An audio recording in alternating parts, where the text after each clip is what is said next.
Ayo kawan kita semua belajar bersama di Jawa Pos TV.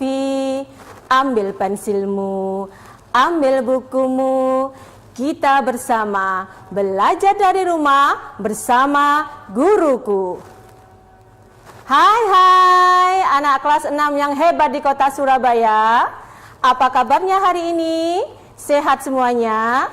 Ibu doakan semua dalam keadaan sehat bersama keluarga.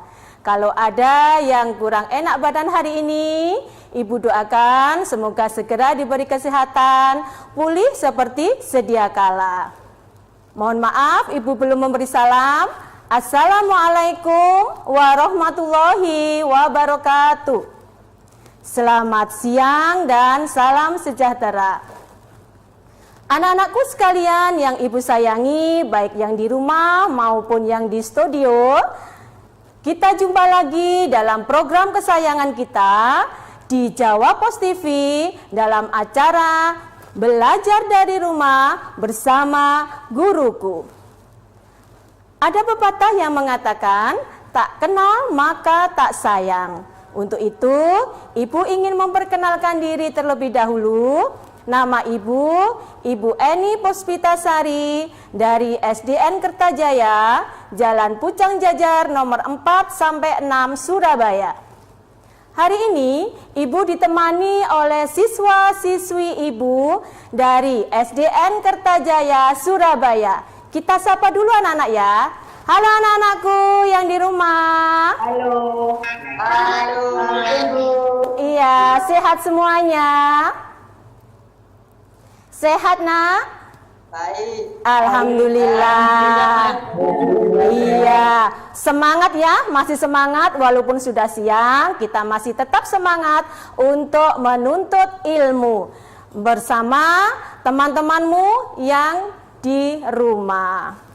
Baik anak-anakku sekalian, hari ini kita akan belajar masuk tema 3, subtema 2, tokoh dan penemuan, dan dengan materi penemuan jam dan manfaatnya. Nah, anak-anakku sekalian, sekarang coba perhatikan. Kita akan belajar bersama tentang tokoh dan penemuan serta manfaatnya dalam kehidupan sehari-hari. Pada pembelajaran sebelumnya, nah, anak-anak, ini tujuan pembelajaran kita hari ini. Yang pertama, kita nanti akan mengenal bagaimana sejarah penemuan jam mekanik. Ya, dilanjutnya dampak dari penemuan jam tersebut. Dan yang ketiga, manfaat jam dalam kehidupan sehari-hari. Sebelum Ibu menceritakan bagaimana sejarah penemuan jam yang sangat bermanfaat dalam kehidupan kita sehari-hari, ya.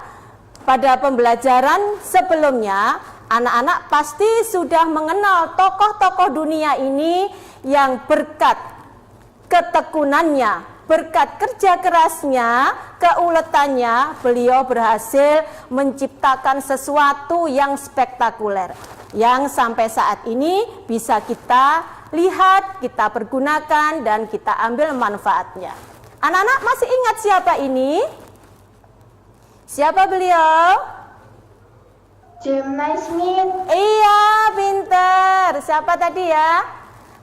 Yasmin. Iya, Yasmin. Beliau ini adalah James Naismith, adalah seorang tokoh dunia penemu olahraga bola basket.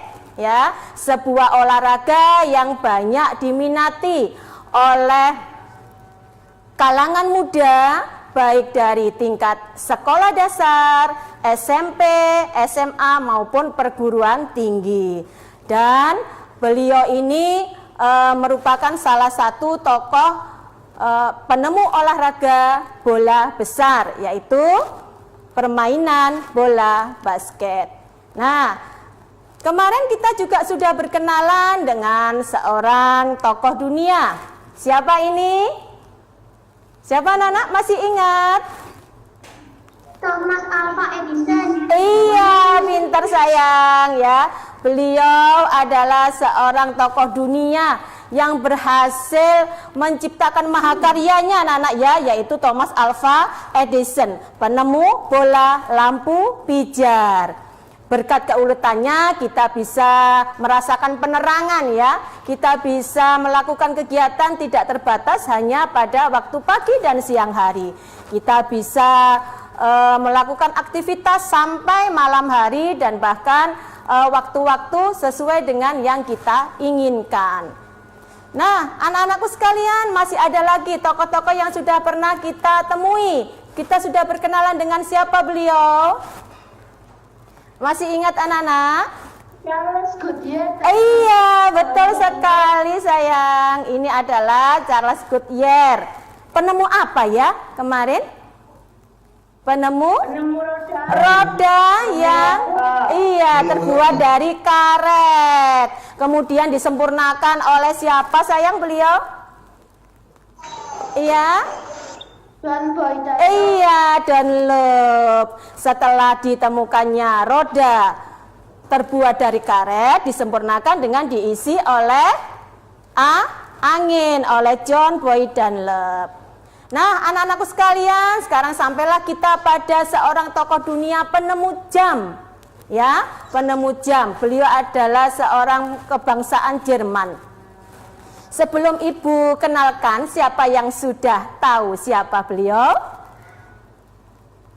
Iya, masih asing? Oh, sudah ada yang tahu.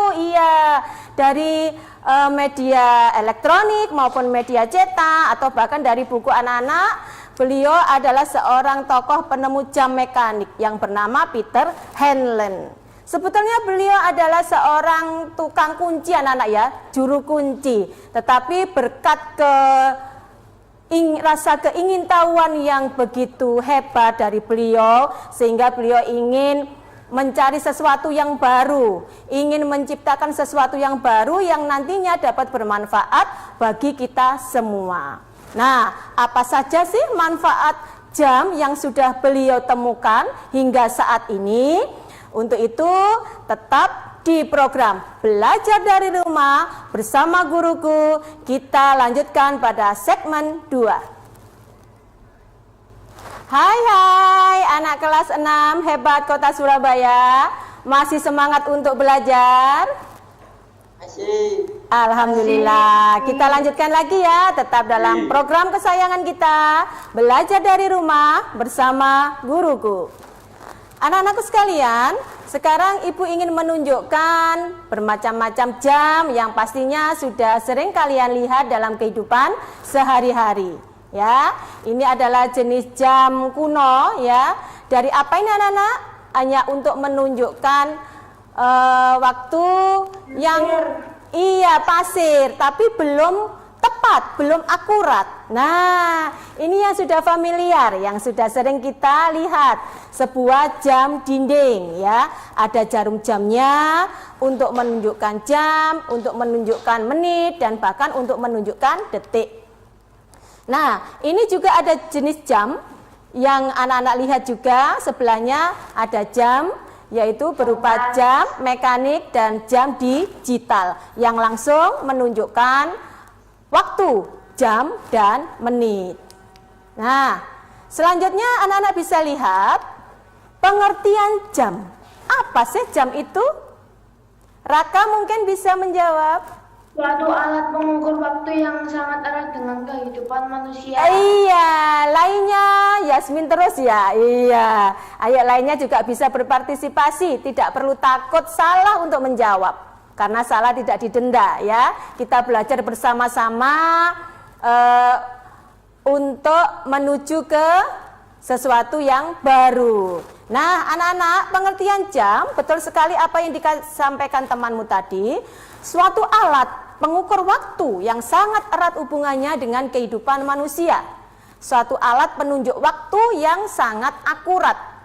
Karena pada zaman dahulu kita hanya mengira-ngira anak-anak ya, belum ada penunjuk waktu yang tepat.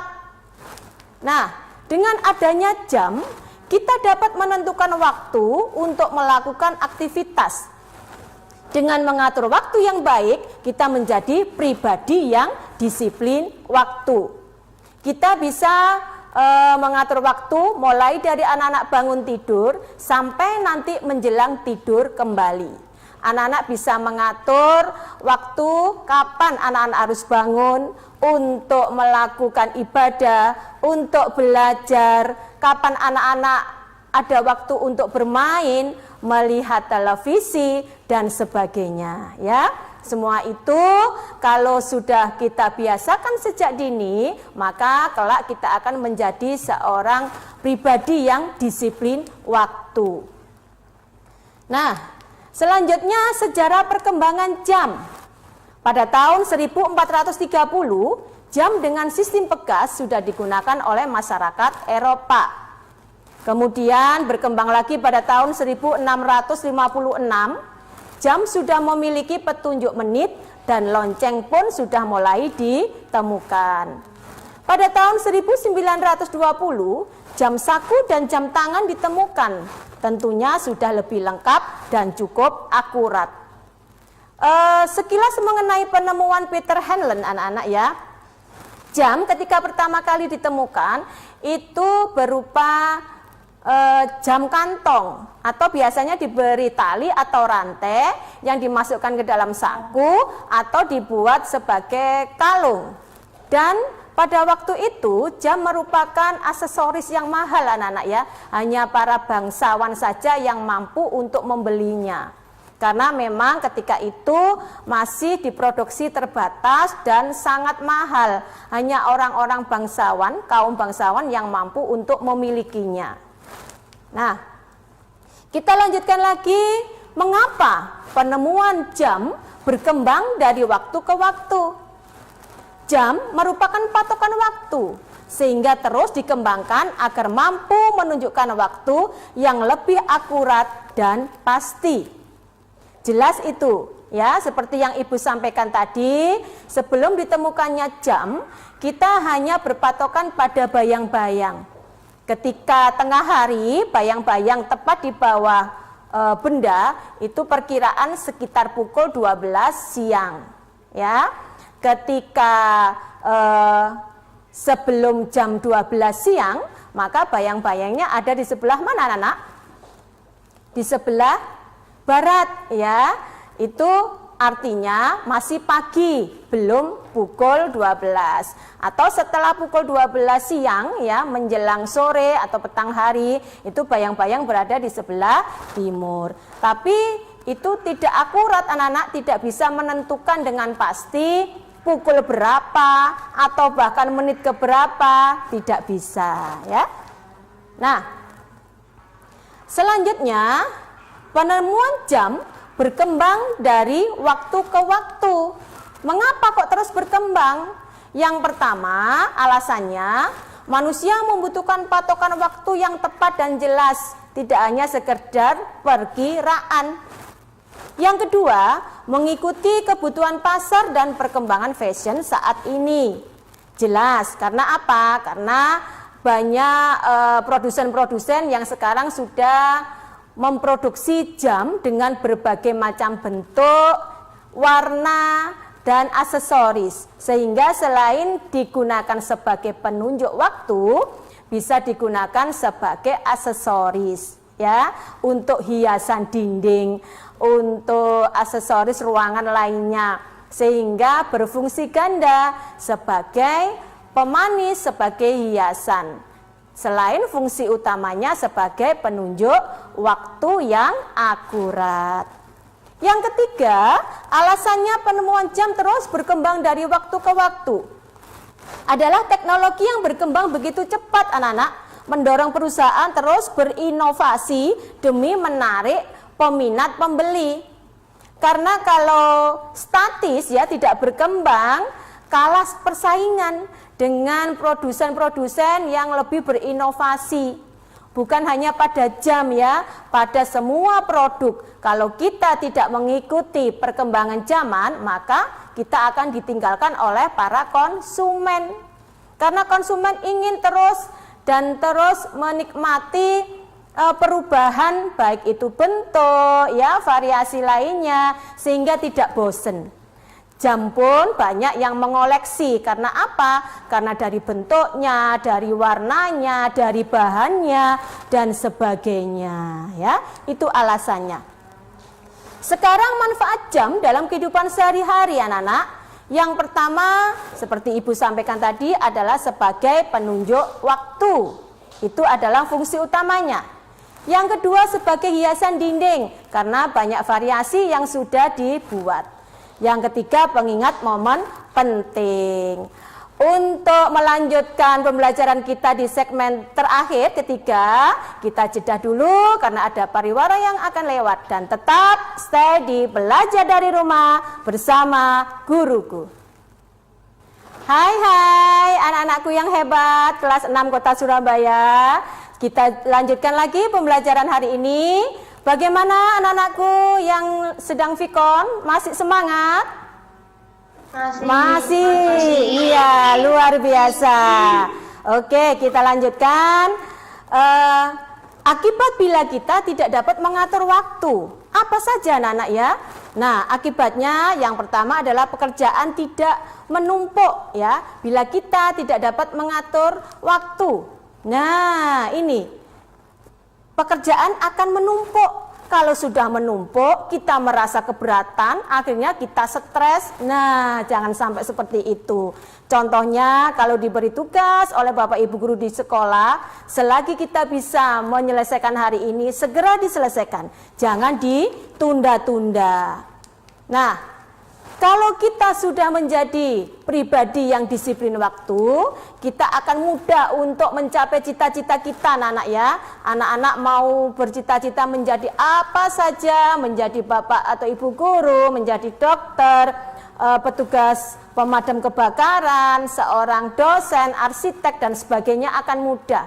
Karena apa? Karena sudah terbiasa disiplin waktu sejak dini. Nah, ketika kita tidak disiplin waktu, kita tidak akan terlambat ke sekolah, tidak akan terlambat ke tempat-tempat ibadah. Bu, sekarang kan belum boleh masuk semuanya. Iya, tetapi kita sudah mulai persiapan untuk PTMT ya anak-anak ya. Coba bayangkan ketika anak-anak datang terlambat, pasti akan merugikan orang lain. Ketika pembelajaran sudah dimulai, Bapak Ibu guru sudah menyampaikan materi, teman-temanmu yang di kelas sudah konsentrasi memperhatikan Bapak Ibu guru, kamu datang terlambat. Nah, pasti akan mengganggu berjalannya proses pembelajaran. Nah, ketika kita tepat waktu, pasti kita juga akan bisa melaksanakan ibadah dengan baik. Ya, tidak akan menunda-nunda untuk beribadah. Nah, anak-anakku sekalian, kita sampai pada ringkasan materi pada hari ini. Yang pertama adalah Peter Henlen adalah penemu jam mekanik. Yang kedua, jam merupakan penunjuk waktu. Itu fungsi utamanya. Ya, penunjuk waktu yang akurat. Sedangkan yang ketiga, materi kita adalah perkembangan jam yang semakin maju. Dan yang keempat, manfaat jam dalam kehidupan sehari-hari.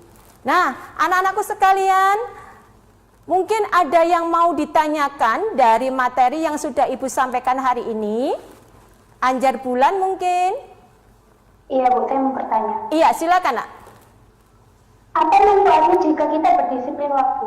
Iya, apa akibatnya bila kita tidak berdisiplin waktu? Sebelum Ibu jawab, barangkali teman-temannya ada yang mau menjawab. Iya, siapa sayang? Oh iya, Yasmin. Ya, silakan Yasmin. 1. Kita menjadi pribadi yang disiplin waktu. 2. Pekerjaan tidak menumpuk. 3. Mudah mencapai cita-cita. Iya, betul. Anak-anakku sekalian, apa yang disampaikan temanmu tadi sangat tepat sekali. Ya, manfaat bila kita sudah berdisiplin waktu, pekerjaan tidak akan menumpuk. Pekerjaan akan cepat selesai karena kita mengerjakannya tepat waktu. Dan kita akan menjadi pribadi yang disiplin waktu. Kita akan disenangi oleh teman-teman kita. Kita tidak akan pernah untuk melakukan jam karet, ya, untuk berlama-lama atau bahkan tidak menepati janji, ya. Harus dipastikan kapan kita bisa melakukan kegiatan sesuai dengan jadwal yang sudah kita tentukan. Ada lagi anak-anak barangkali yang mau bertanya? Silakan mungkin yang cowok, yang laki-laki siapa ya? Dava mungkin mau bertanya? Saya, Bu. Oh iya, silakan. Bu, apa akibat tidak disiplin waktu? Nah, tadi Bulan bertanya, akibat bila kita disiplin waktu. Sekarang kebalikannya, kalau kita tidak berdisiplin waktu, siapa yang bisa jawab anak-anak? Saya, Bu. Oh iya, siapa itu? Bisa. Hisam. Iya, silakan Hisam. 1. Pekerjaan menumpuk. 2. Menjadi pribadi pemalas. 3. Tidak disukai teman. Iya betul, itu kebalikannya anak-anak ya. Bila kita tidak berdisiplin waktu, kita tidak akan disukai oleh teman. Kok bisa Bu? Bisa saja, karena apa? Misalkan anak-anak punya janji dengan temannya, tepat ya nanti jam 6 atau sore hari jam 4 kita ketemuan di taman untuk jalan-jalan sore, walaupun tetap dengan mematuhi protokol kesehatan ya. Ternyata sebelum jam 4 temannya sudah datang untuk menunggu sesuai janji yang diberikan. Sudah pukul 4, lebih 5, lebih 10, sampai akhirnya sudah 1 jam baru datang. Nah, dengan berbagai alasan. Itu sangat tidak baik anak-anak ya. Karena temanmu pasti sudah merasa kesal, capek menunggu. Dan kalau anak-anak berjanji lagi pasti tidak akan dimaafkan lagi ya, tidak dipercaya. Wah, itu jam karet itu. Nah, seperti itu ya. Nah, selain itu jika kita tidak disiplin waktu, otomatis pekerjaan yang semula hanya ringan ya pasti akan terasa berat. Karena apa? Karena menumpuk. Satu pekerjaan belum selesai, datang lagi pekerjaan yang kedua. Yang kedua belum selesai, datang lagi yang ketiga. Nah, akhirnya kita sendiri yang pusing untuk mengerjakan. Terlalu banyak yang membuat menjadi beban. Jangan sampai seperti itu anak-anak ya. Khususnya anak-anakku SDN Kertajaya Surabaya, tetap berdisiplin waktu. Walaupun kita belum seutuhnya keluar dari pandemi COVID-19. Kita doakan bersama semoga pandemi ini segera berakhir, kita dapat melakukan kegiatan seperti semula. Baik anak-anak, mungkin itu yang bisa Ibu sampaikan hari ini. Raka bisa dipimpin untuk doa penutup, Nak. Baik Bu, mari teman-teman. Kita akhiri. Teman-teman, sebelum kita mengakhiri pembelajaran hari ini, kita berdoa menurut agama dan kepercayaan masing-masing. Berdoa mulai.